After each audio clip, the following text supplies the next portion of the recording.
It was January 6th. My father, his two friends, and I were in Stewart in the Silver Sailfish Derby fishing tournament, the oldest sailfish fishing tournament in the country. The second day, we hooked on a massive bluefin tuna, and the only reason we lost it was because it was on a 20-pound test leader line, which if you fish, you know is not ideal for catching a 700-pound bluefin tuna. One of the most surprising things about the tournament was that of the 54 boats there, not one of them, besides us, got a bluefin tuna bite. That's how rare they are. There's no doubt they are so rare because humans have overfished them for decades. I will be talking about the Atlantic bluefin tuna, one of the most beloved fish-eye fishermen, huge and meaty. They weigh from 800 to 850 pounds and are 6 to 8 feet long.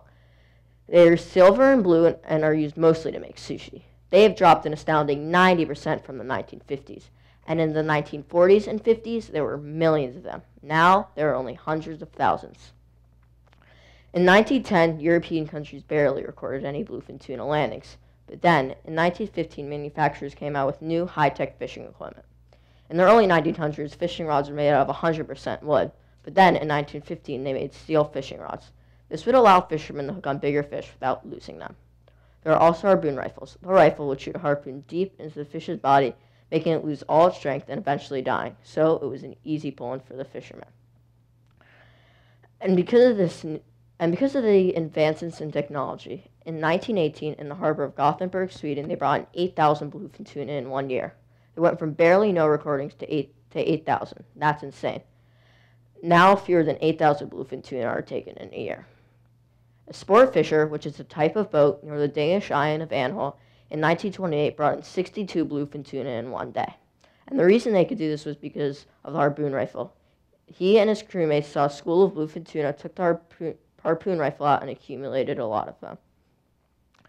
And because of the advance into technology, in 1949, the main countries for fishing bluefin tuna, Norway, Denmark, Sweden, and Germany, brought in 5,500 tons of bluefin tuna.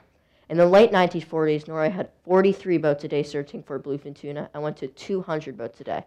And because of this, they were bringing 10,000 tons of bluefin tuna a year. Because of the overfishing for the past 15 to 20 years, in 1960, bluefin tuna were barely brought back to port, and still are today. So far, I have described the overfishing of bluefin tuna, but that was not the point I wanted you to take away. I wanted you to look and see how there are thousands of animals facing extinction, and we have the power to destroy anything within a short period of time because of the advancements in technology. And it's okay to kill 2 or 3 fish a day, but not 62 in a day like an anthill. All the animals that we slowly kill off may be keystone species. A keystone species is often a dominant predator whose removal allows the prey population to explode, often decreasing diversity. We won't know if a bluefin tuna is a keystone species until they go extinct, because then we will see the effect on our ecosystem. And this is the case with all the other animals facing extinction.